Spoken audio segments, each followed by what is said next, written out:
Hey everyone, welcome back to the Innovative Agency. Sharon Toerek with you here again, and I'm really looking forward to talking about craft today. And what I mean by that is storytelling. And the reason why I'm so excited about today's conversation is I think that the more things change, I have noticed over the last 6 to 12 months in the agency world, it feels like the more they stay the same. We've evolved talking about findability, if you will, from it being an SEO conversation to it being an AEO or a GEO conversation.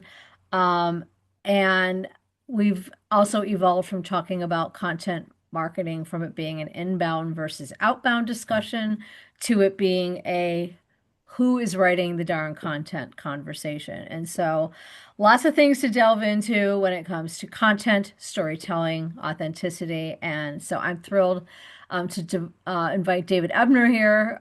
David is the founder and CEO of Content Workshop, which is a storytelling, content creation, content strategy.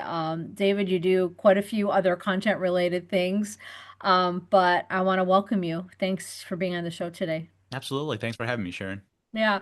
So David and I already did our reminiscing before we hit the record button about our Northeast Ohio roots. And so always enjoy having an opportunity, have a fellow Northeast Ohio native on the show. So we've got that in common. He's in Florida. I have family in Florida. So it was old home week for about 5 minutes before you all joined us today. Um, so David, I wanted to start actually by reading something, which Oh, is a little unique, but I think it's really important to set the tone of the conversation. And also, it's kind of helped me form some questions in my mind that I wanted to get your impressions about. So, here we go. My foundational truth was that people engaged in stories, not words, and definitely not products. It's what I discovered while reading Vonnegut all those years prior. It's why I became a writer and subconsciously ditched my path to professorhood for a career in marketing. Wanted to help people, not to get them to buy something or convert necessarily, but to have a shared experience with them. I wanted to write to change thought, action, and subsequently the world around me. With fiction and poetry, that shared experience can be pretty isolating, and often years pass before you know how your writing affected others, if you ever know. With marketing, I can write a blog, and the moment I hit publish, a reciprocal flow of emotion returns to me in the form of clicks, comments, shares, and downloads. That's from the forward to a book you wrote about probably what feels like a lifetime ago in yeah. marketing land, but in 2018 called Kingmakers, Content Marketing Story. And I read that because I feel like we're back to the future again in a lot of ways when it comes to storytelling. And I wanted, I guess, first ask you, what's your perception of how the making of content and the telling of brand stories has evolved, especially over the last 24 months or so, with AI now starting to dominate the work we all do? Yeah. Well, you started reading that. I'm like, wow, this is really good. I wonder where this is going. And then I realized that it was from my book. It's been a long time since I've read that. And I I think, didn't tell him I was going to do that, so I yeah, probably freaked our guest out today a little bit. But a little bit. it's my show, and every once in a while I get to mix it up if I want to. There you go. Well, to your point, I'm just so glad I wrote that book in 2018, Mhm. and about 2 years after writing it, I was like, wow, some of the advice in here just isn't timeless, right? Mhm. But then you read this forward, and like what you wrote is what I preach today all day Mhm. long. So I'm very glad that I've held to that at least as a timeless element, and that's really the thing that will always stay the same to me Mhm. in storytelling, right? That the thing that will always stay the same is that great stories. Um, Live on because they build an emotional connection between the reader and the writer, the person consuming the content, the person creating the content, whether that's a brand or an individual, doesn't really matter, right? And that's the thing that will always stay the same for storytelling. It's why storytelling works as a sales tactic. Building emotional connections builds trust.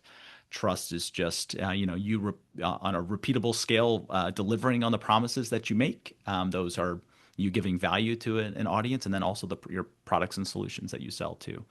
So those are the things that will never change, and they still haven't changed, right? In today's world, like you read that, and I'm thinking, yeah, we still need those things, right? Those things are Yeah. still true. Unfortunately, the tactics are changing at the speed of light, right? For storytelling, and that's why, again, some of the things in the book I think are just not as timeless because they're about tactics, and the tactics change every day. AI is a tactic. AI is not a strategy, right? And I think that's a little bit of a mix-up that a lot of people make. They fall into AI as being some sort of like basis for building a strategy upon, opposed to deploying AI into their strategy for efficiency. Hmm. So when that happens at a content and brand storytelling scale, you have what we like to call the sea of sameness, right? You have a lot of content. Volume is increasing. It's monumental. However, there's not a lot of unique opinion.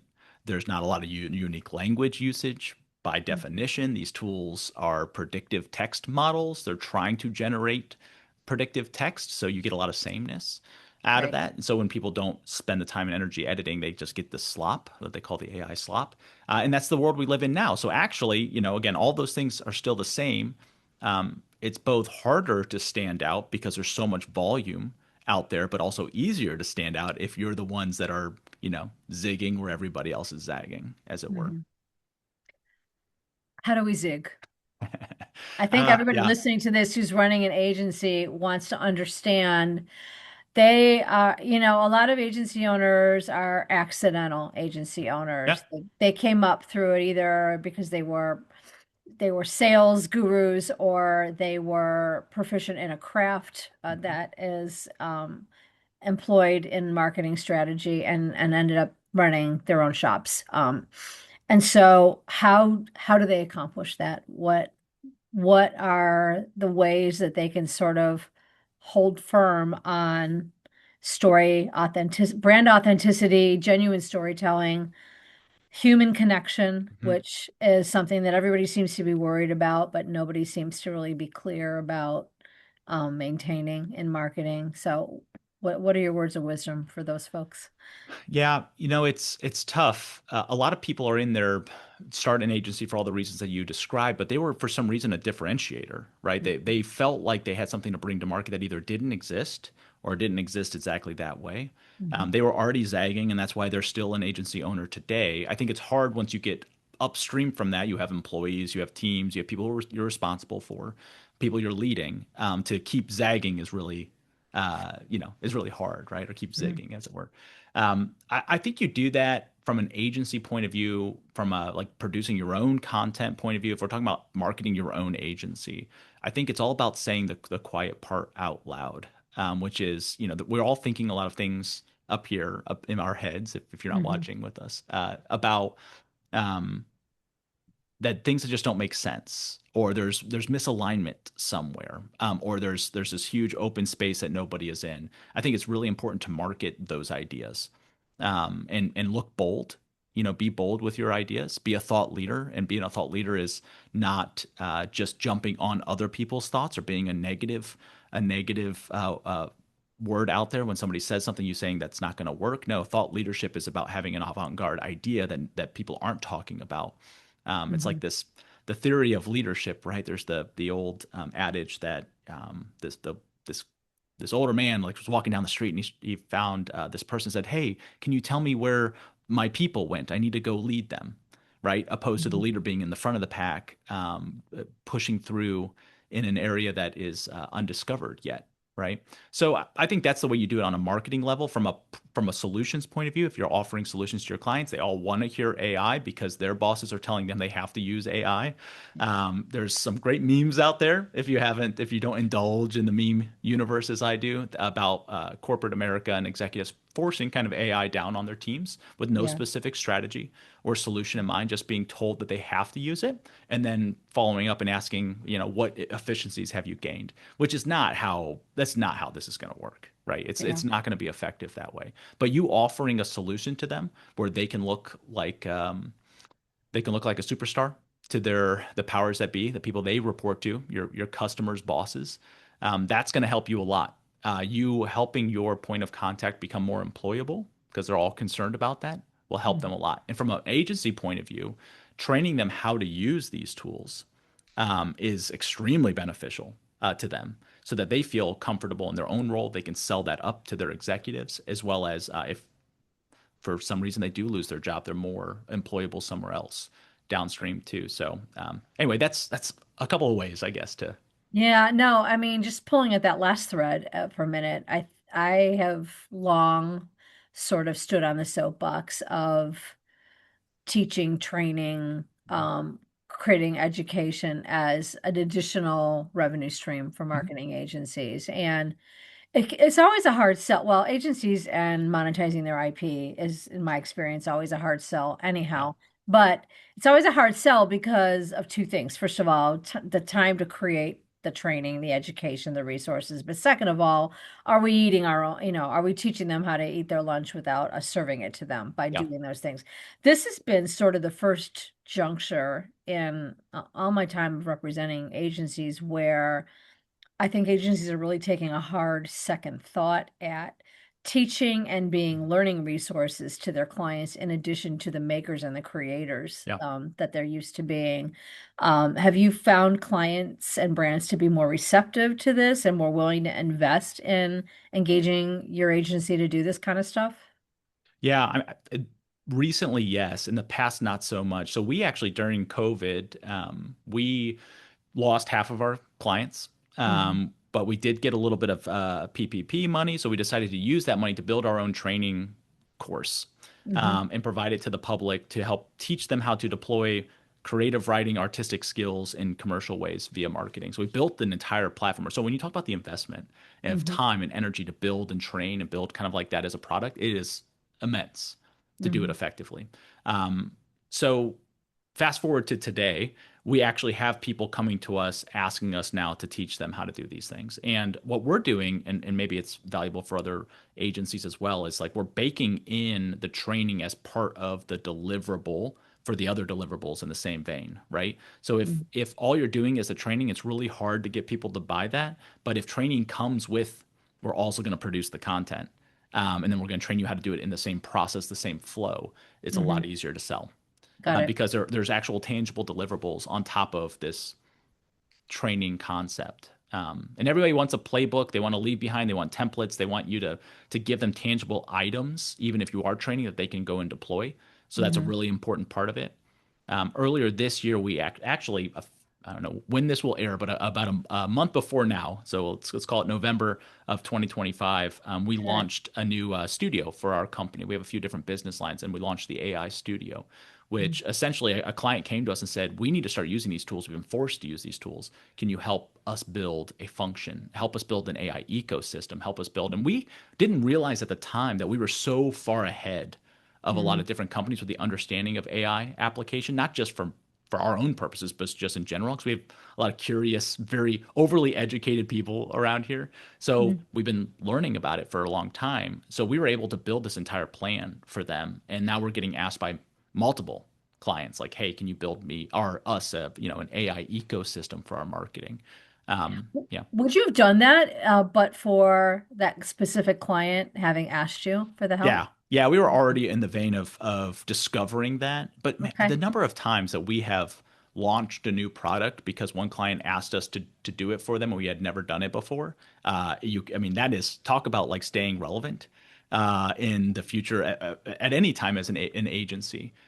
There's those foundational truths that you reminded me of in my book, which is just all about like these things that you know to be true, you just haven't applied them this way yet. Mm. You marketers, agency owners have so much knowledge that they just haven't applied maybe XYZ way. And the Right, second they can start to apply it that way, they have a new solution to go to market with, right? right, right. Yeah, well, maybe it's the academic background in a lot of you and your team members, but which is a good pivot point for me to ask you about how you walked your own road this way, because you did not start out, you started out as a storyteller, but from the fine arts perspective, right? Mhm. Not from the commercial or marketing perspective. So talk a little bit about that transition for you. And also, I have so many questions for how you pull that thread Yeah. through what you do today, for the benefit of your clients. Well, I was finishing high school and college. I grew up in, like you said, Northeast Ohio, a little town called Barberton. Not a lot of people go on to college from there, right? And I had okay grades, not like fantastic grades, but I had this penchant for telling stories. When I was a kid, they would call it lying. I like to call it storytelling. But I always, as a kid, even there was, I have four other siblings. Hmm. I grew up in a very large family, an extended family as well. So to get like attention and time, you had to provide something a little unique, right? It was just kind of survival of the fittest. So I would start. I distinctly remember my mom at the sink. We were probably eating sweet corn or something in the summertime, right? She was Hmm. like cleaning some corn or snapping some peas or green beans or whatever it was. And I would just tell her about my day and I would start to like make things up. And I would just keep going and going and going and being more and more sensational until she would just stop what she's doing and turn around and be like, that can't possibly be true. But like that little emotional connection I could have with her was really important to me at the time. And that's kind of where this all started. So when I started going to thinking about college, the idea of getting an arts degree was like, no way. Again, a very blue collar town I grew up Hmm. in. My dad and my grandpa both worked at the rubber factories. They put tread on tires their entire lives, right? So I wanted to go to school for photography and writing and all this other stuff. And my dad was like, I don't, listen, I don't know if there's really much of a career in that. So I started going to school for media communications. Of all things, I wanted to be a DJ on the radio, which was such a great career choice at the time. So much of my childhood is flashing before my own eyes, by the Yeah. way, as you tell this story, because it is such a Northeast Ohio blue collar. I mean, this is my background flashing in front of me as well. Well, please carry on. Yeah. I'm sorry Well, for it's the interruption. you, me, and about a million other people, Yeah. right? All listening to this podcast. So I start going to school, and I take one class that was my first English class in college, and I didn't, again, not a lot of fantastic education coming up to that point, but I read Kurt Vonnegut's Slaughterhouse-Five, as you mentioned Mhm. as well, and that just changed my viewpoint and everything because I could read something that was so sensational, so weird, so strange, Mhm. right? But accepted like it belonged.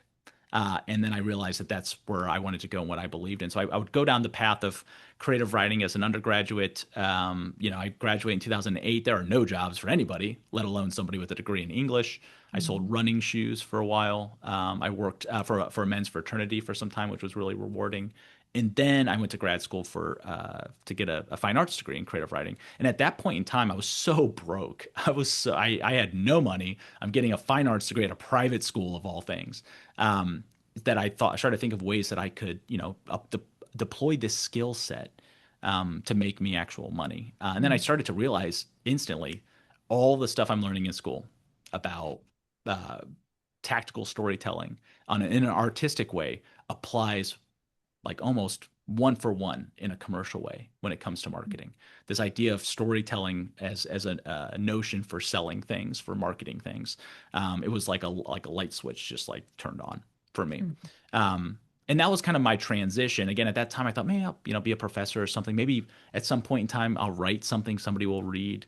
But the second I could have those emotional connections with people, as you mentioned, just like right away when I published something, I was sold forever. Mhm. So that was my transition. And I found that I could use almost all the skills that I learned. We call them something different in marketing than we Right. call them on the artistic side. It was completely applicable. And at that time, this was 2013, that was a differentiator for sure. Mhm. Today, like it's a well-known It's table component. stakes, right? Yeah, Yeah. exactly. It's about the same time that the idea of the brand story came out was about the exact same time.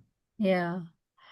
So as you've progressed in building your agency and developing stories to help your clients achieve their business goals, um, and we are where we are now, wherein this technology is is going to completely wrap around, frankly, most knowledge work, but it's moving quickly in the marketing space, and it's moving quickly in a couple of ways based on what our clients say to me, and that is their clients' expectations of them, both from a financial and a Mhm. work product result. Um, their operational, efficiencies and a million other ways. So what I wonder from your perspective is it's easy to list the potential challenges that come to mind when integrating AI into everything that a marketer does in an agency environment. What are you telling your team members or your clients about the ways that integrating AI-based solutions can help you win in Mhm. storytelling? What are the upsides that you are seeing, and how are you having the conversations around those with the people around you? Yeah, I mean, daily we're having these conversations, right? Internally as a team, we actually had a retreat earlier this year, and the whole function of the retreat was like, can we pivot to deploy more AI tools to make ourselves more efficient? Can we guarantee the same quality of solution, which is what we pride ourselves on substantially? We sell a premium solution. We cannot degrade the quality for, we're not going to get in the weeds of racing to the bottom on price, period. Mhm. We're not interested in that, right? Plenty of agencies that can do that. That's great. We're not built for that. None of So them can actually. That's the really great. problem. Well, That's what they're worried about. yeah. So you're not going to compete on price. So you have to compete on quality. Hmm. You have to compete on quality, right? And the team kind of took that away as a challenge, not like a dictate by any means, and they rose to that challenge. They found ways in which to train and customize these tools so that they're producing quality work. They found ways to infuse people into the workflow at the right points to ensure quality and to ensure quality, Hmm. right? And then they found ways in which to train other people on how to do it. We found ways to, we've always been a company that's been very strong on the contractor front. When we started the company 13 years ago, in fact, we were all just a bunch of freelance writers, and we called ourselves Content Workshop as like a collective of freelancers. Yeah. There was no like company. Mhm. And that's kind of how we built this company to this day, is like what we built the company in the image of what we wish existed when we were first starting. A place where you could just focus on the writing part, not have to go find clients and go do all this other work. So we become a haven for writers to come here and contract through us. So we even trained them how to do this effectively, not just for us, but for their other clients that they have as well too. So that's our internal kind of story. Externally, we tell our clients, I mean, we're very transparent with them about what we can use AI for to help them, what we cannot, where we think the quality doesn't bear out. And if we can, we there are efficiencies that they gain. Our pricing model for our agency is I don't know if it's unique anymore, but it used to be where we kind of do a points based pricing structure. So we clients buy a certain number of points and they pay a price per point. We don't decrease the price per point. In fact, those are all based really, they're pegged to what it costs to pay our staff, and our qualified skilled staff, that price goes up over time, right? But we can reduce the number of points per deliverable if we can produce them more efficiently, which we've effectively done for a number of our clients, depending on the field that they're in, Mhm. and how complex their product is. We can use AI more to help produce those pieces, and we can decrease their costs. And we've done that for some in different industries where you have a very informed and educated audience for their products, and a complex solution that they're buying, the thing that they're buying one of for $1 million once every 10 years. Right. AI is not particularly good in those spaces. The industries that change a lot, like cybersecurity being one of them, we work very heavily in that space. AI is not particularly good at creating content in that space because there's a lot of dated information that it's feeding as factual information, which is Right. difficult. But AI can be used when you're having a subject matter expert interview and infusing what you've learned from somebody into content. AI is good at kind of like pushing those things together versus coming up with stats itself. It's not so good at that. So yeah, so we've kind of been working through that as a model. Internally, we've built efficiencies, and as we see them, we pass them on to our client. We don't make promises we can't deliver on. So and it's always kind of been the case for us because we truly believe that great content marketing is kind of giving away the secret sauce. Mhm. You provide value to a space by providing solutions to pain points and advice constantly. That's great content. The problem a lot of people worry about is kind of the same thing we were talking about with the training. Is like, are we just giving away parts of ourselves, and Yeah. then eventually they don't need us anymore? But what we found is that when you explain to people the why something is important and how to do it, but don't tell them what to do specifically, they're still going to need you. Hmm. So that's usually what we focus on providing advice. And we tell our clients, tell them the why, tell them the how, but they'll pay for the what if they value that from you. If for some reason Right. somebody takes the why and the how and then they go do it themselves and they don't need you anymore, they really never valued the work that you did for them anyway. Hmm. At least not to the point in which of what you were charging them. So that's kind of where we draw the line. Yeah. Yeah. I mean, that is a meaningful message to take to your teams and also to communicate as the leader of your agency in your business development efforts, whether it's a sales conversation or whether it's your marketing, is just to be.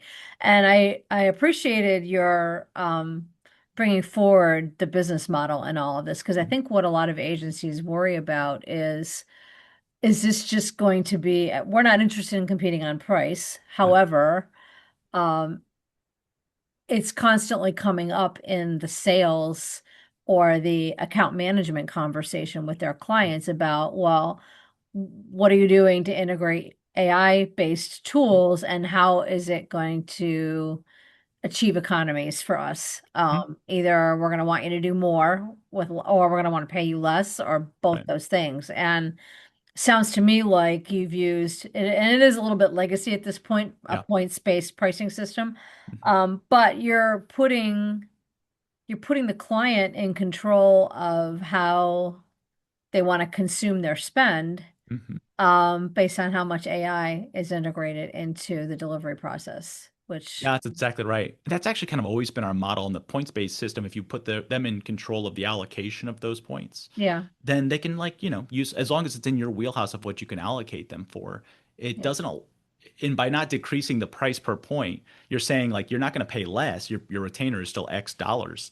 However, you can get more for it. That way we can maintain our revenue model that we have.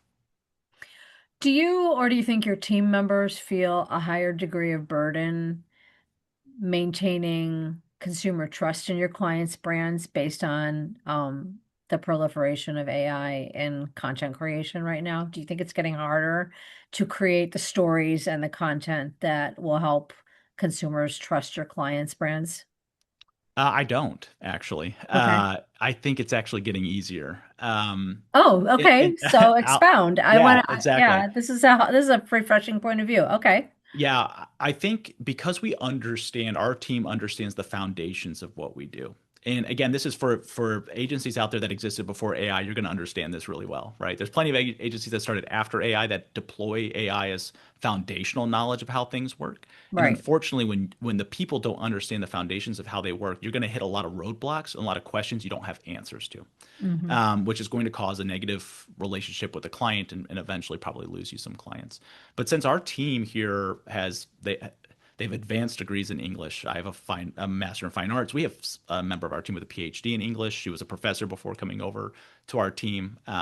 They understand the foundations of language. They understand the foundations of storytelling, the things that have always been true. They can do it with their eyes closed. They don't have to rely on the machine to do it.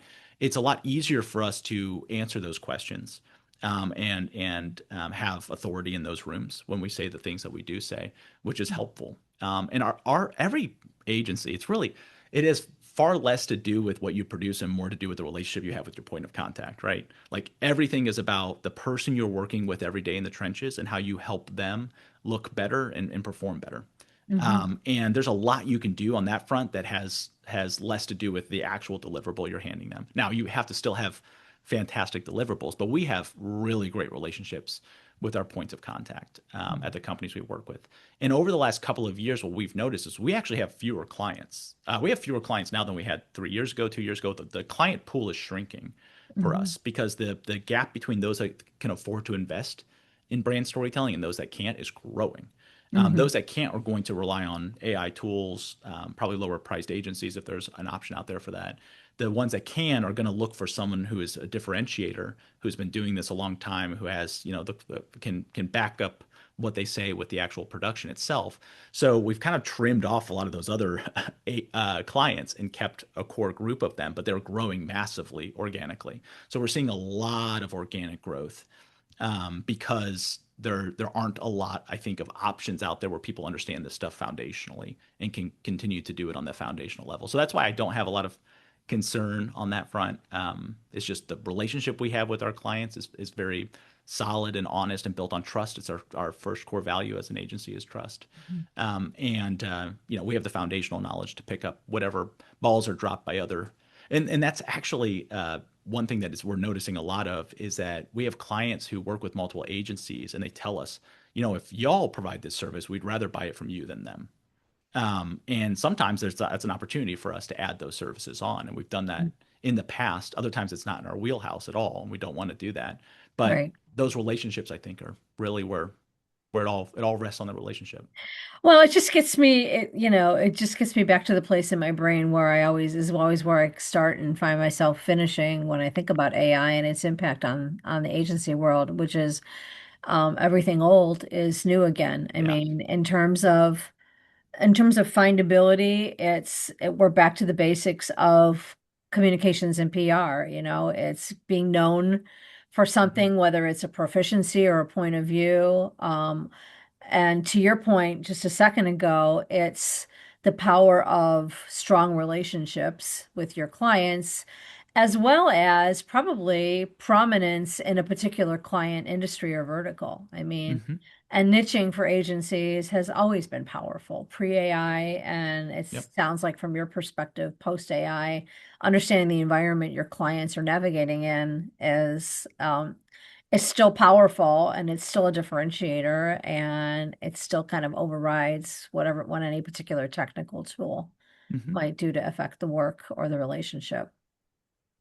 Yeah, Me. absolutely. Yeah. We've been actually, as we first began, we were hesitant to niche down because we know storytelling is industry agnostic. We like to say Mhm. brand storytelling. Every industry can benefit from it. We've worked with nonprofits to horse racing farms to multinational cybersecurity companies, right? Like it's all brand storytelling. However, to your point, there's still people who want to see that you have done this exact thing for somebody like them before, and that's extremely Mhm. powerful.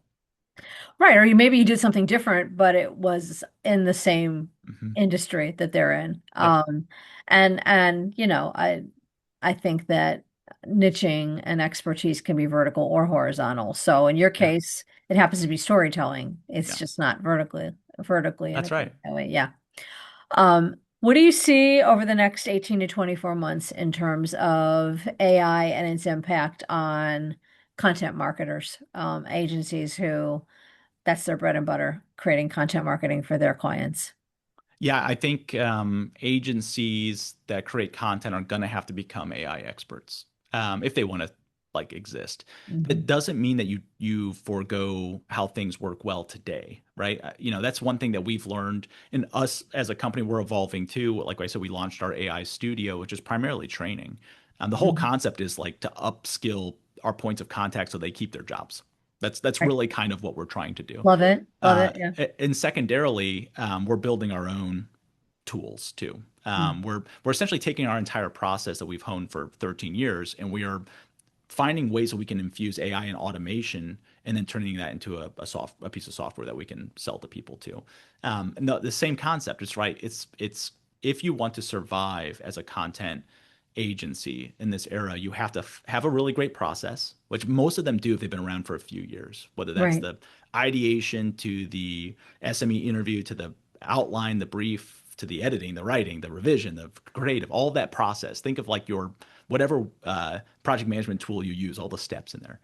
Yeah. Think about that, and then think about first off, make it as efficient as possible, and then the secondary step in this is where can you infuse automation and AI into steps of that process and produce the same quality output faster and for lower cost.